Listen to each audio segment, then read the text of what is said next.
Like and subscribe my channel and press the bell icon for latest update.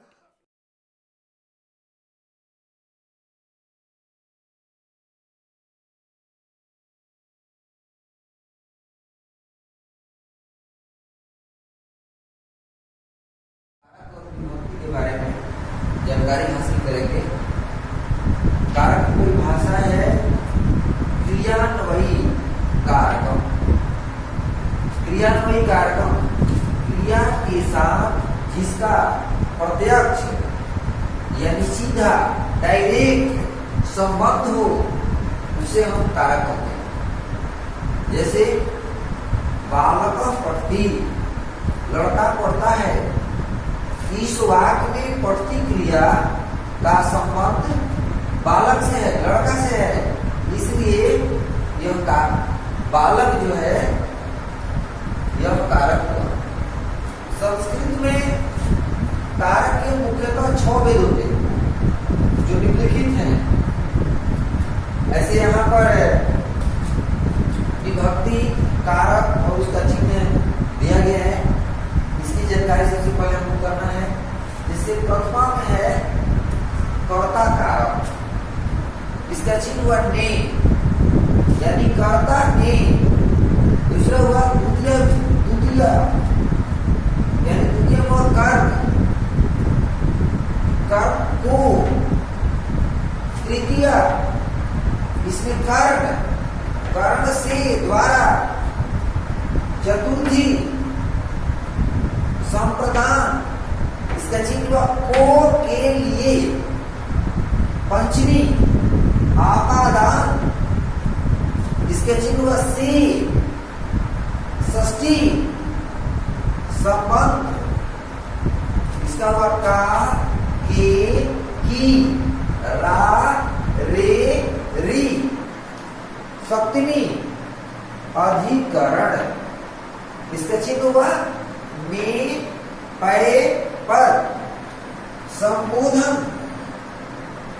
संबंध, इसका चिन्ह हुआ हे, अरे, अहो, अजी।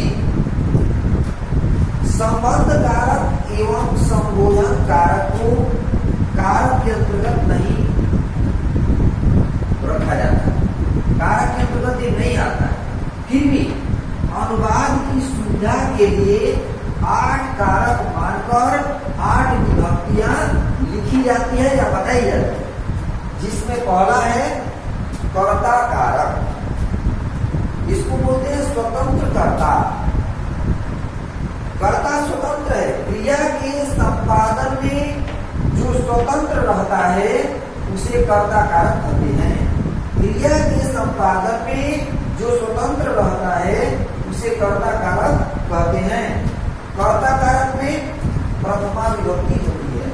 जब भी कर्ता कारक लिखा जाएगा तो उसमें प्रथमा विभक्ति का ही प्रयोग किया जाएगा। जैसे बालक किताब पढ़ता है, इसका बाद हुआ बालक पुस्तकम पढ़ती। बालक एक वचन भी है और पढ़ती भी एक वचन है, इसलिए अगर कर्ता एक वचन में है तो क्रिया भी इसके साथ एक वचन में होगी, यानी प्रथम पुरुष का इसमें प्रयोग किया गया, प्रथमा व्यक्ति का प्रयोग हुआ। कुछ नियम बताए जा रहे हैं, उसको आप लोग ध्यान से देखिए। पहला है अविधेय मातृ प्रथमा। अविधेय मातृ का अर्थ होता है नाम। अविधेय का अर्थ होता है नाम। केवल नाम व्यक्त करना हो तो उसमें प्रथमा विभक्ति का प्रयोग किया जाता है। जैसे राम पढ़ती, राम पढ़ता है। कृष्णा खेलती, कृष्ण खेलता है। गजः गजती, हाथी जाता है। देवा पूजनम करोति, देवता पूजा करते हैं।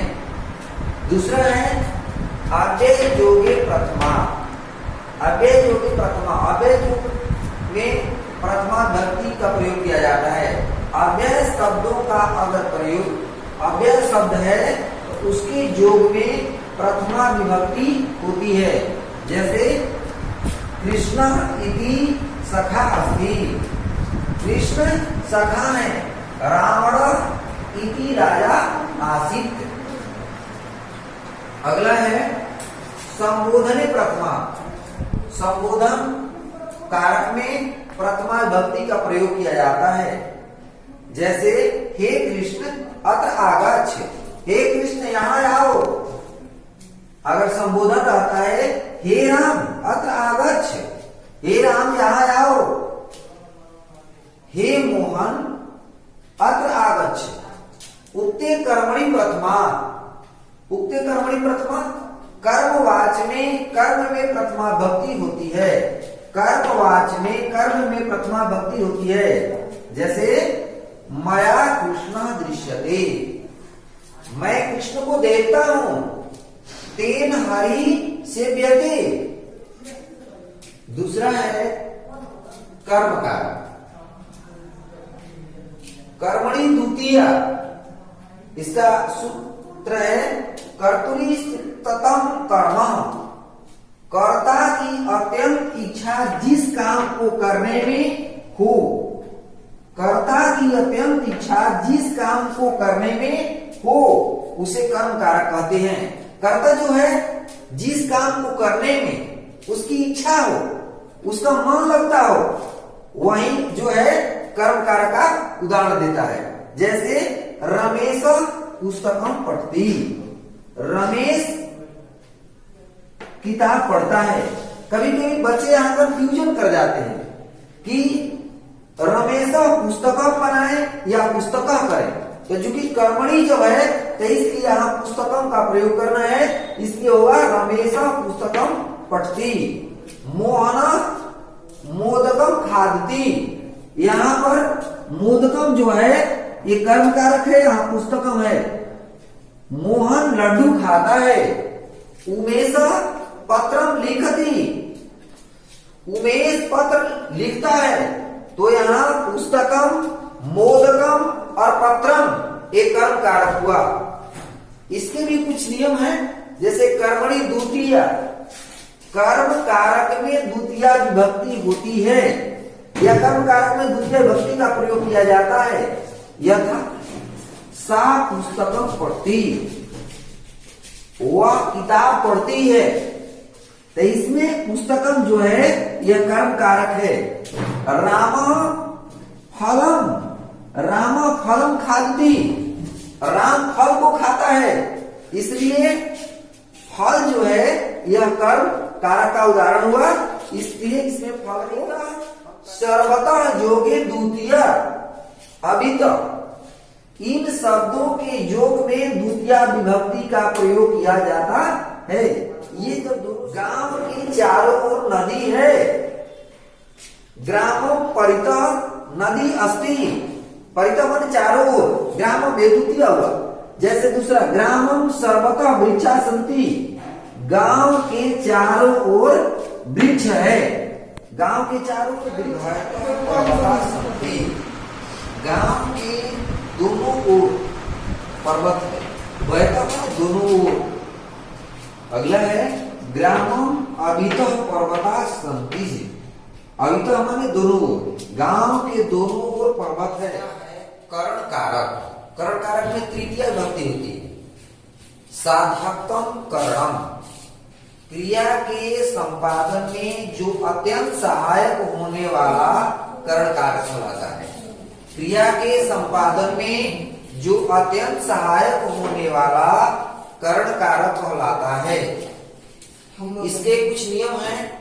जैसे पहला है कर्णे तृतीया, कर्ण कारक में तृतीया विभक्ति होती है।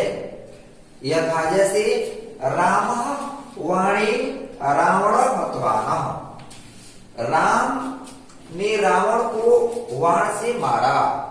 सह मुखेन वदति, वह मुंह से बोलता है, वह मुख से बोलता है। दूसरा है सार्थे तृतीया, सार्थे तृतीया, इसमें है सा माने साथ, साकम, साधम, समम, इन सबों का अर्थ हुआ साथ। इस सब का अर्थ साथ होता है। इनके जोग में तृतीया विभक्ति होती है। जैसे रामेण स सीता गस्ती, राम के साथ सीता जाती है। रामेण स सीता गस्ती। दूसरा है सीतया साकम लक्ष्मण तिष्ठति, सीता के साथ लक्ष्मण बैठे हैं। अगला है तीसरा एनांग विकार। एनांग विकार जिन अंगवाचक शब्दों में शारीरिक विकार की सूचना मिलती है उसमें तृतीया भक्ति होती है। यथा जैसे सपादेन खंजह अस्ति, वह पैर से लंगड़ा है। स कर्णेन बधिरः अस्ति, वह कर्ण से बहरा, वह कान से बहरा है। स पृष्ठेन कुब्जा अस्ति, वह पीठ से कुबड़ा है। तो इसमें पादेन कर्णेन पृष्ठेन ये तृतीया भक्ति है और ये इनांग विकार है। अगला है चौथा संप्रदान कारक। संप्रदान कारक चतुर्थी विभक्ति, जिसको दिया जाए उसे संप्रदान कारक कहते हैं। कर्मणा यम भी प्रत्यय संप्रदानम, कर्मणा यम भी प्रति संप्रदानम। संप्रदाने चतुर्थी, इसका पहला नियम है संप्रदाने चतुर्थी। संप्रदान कारक में चतुर्थी विभक्ति होती है। जैसे स ब्राह्मणाय भोजनम पचती, वह ब्राह्मण के लिए भोजन पकाती है, पकाता है। वह ब्राह्मण के लिए भोजन पकाता है। दूसरा है दानार्थे चतुर्थी, दान देने के संबंध में भी चतुर्थी विभक्ति का प्रयोग किया जाता है। जिसे कोई चीज दी जाती है उसमें चतुर्थी विभक्ति का प्रयोग होता है। जैसे राजा ब्राह्मणेभ्यः वस्त्रं ददाति, राजा ब्राह्मणों के लिए वस्त्र देते हैं इसलिए ब्राह्मणेभ्यः। अगला है निवारणार्थे चतुर्थी, जिनके निवारण के लिए चेष्टा हो या कोई वस्तु हो उसमें चतुर्थी विभक्ति का प्रयोग किया जाता है। जैसे सर्पाय दंड विभेदी, वह सर्प को दंडे से डराता है। या ताड़यति, सर्पाय दंडे ताड़यति, वह सर्प को दंडे से पीटता है। दुष्टाय खड्ग, दुष्टों के लिए तलवार। कारक का अगला पॉइंट है आपादान कारक। आपादान कारक में पंचमी विभक्ति होती है। ध्रुवम पाए अपादानम, दो वस्तुओं को अलग होने पर स्थिर वस्तु आपादान है। इसका नियम है अपादाने पंचमी। आपादान कारक में पंचमी विभक्ति होती है। जैसे वृक्षात् पत्राणि पतन्ति, पेड़ से पत्ते गिरते हैं। दूसरा है सग्रामात् आगच्छति, तो वृक्षात् और ग्रामात् जो है ये पंचमी विभक्ति हुआ।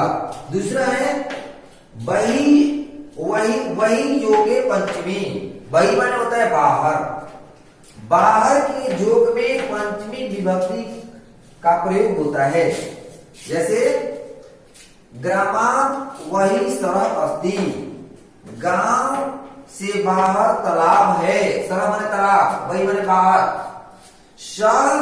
सगृहात् वही गतः, वह घर से बाहर गया। तीसरा है भुव प्रभवश्च, भू धातु के जोग में जहां से कोई चीज उत्पन्न होती है उसमें पंचमी विभक्ति का प्रयोग होता है। जैसे हिमालयात् गंगा प्रभवती, हिमालय से गंगा निकलती है। या गंगा हिमालयात् निसरति, गंगा हिमालय से निकलती है। दूसरा है बालक विद्यालयात् आगच्छति, लड़के विद्यालय से आते हैं। नेक्स्ट है संबंध कारक। संबंध कारक षष्ठी विभक्ति, संबंधी षष्ठी, संबंध कारक में षष्ठी विभक्ति का प्रयोग किया जाता है या षष्ठी विभक्ति होती है। जैसे रामस्य गृहम, राम का घर, मम पुत्र, मेरा पुत्र। दूसरा है षष्ठी चनादरे, षष्ठी चनादरे जिसका अनादर करके कोई काम किया जाए, जिसका अनादर करके कोई काम किया जाए उसमें षष्ठी और सप्तमी दोनों विभक्ति होती है। जैसे षष्ठी में है रुदता शिशु माता जगाम, बालक को रोता छोड़कर माता चली गई। सप्तमी में है रुदती शिशु माता जगाम। अगला है अधिकरण कारक सप्तमी विभक्ति, अधिकरण कारक में सप्तमी विभक्ति होती है। अधिकरणे सप्तमी वा आधारो अधिकरणम, क्रिया का आधार अधिकरण पर होता है, क्रिया का आधार अधिकरण पर होता है। अधिकरण कारक में सप्तमी विभक्ति का प्रयोग किया जाता है। जैसे बालका विद्यालय पठन्ति, लड़के विद्यालय में पढ़ते हैं।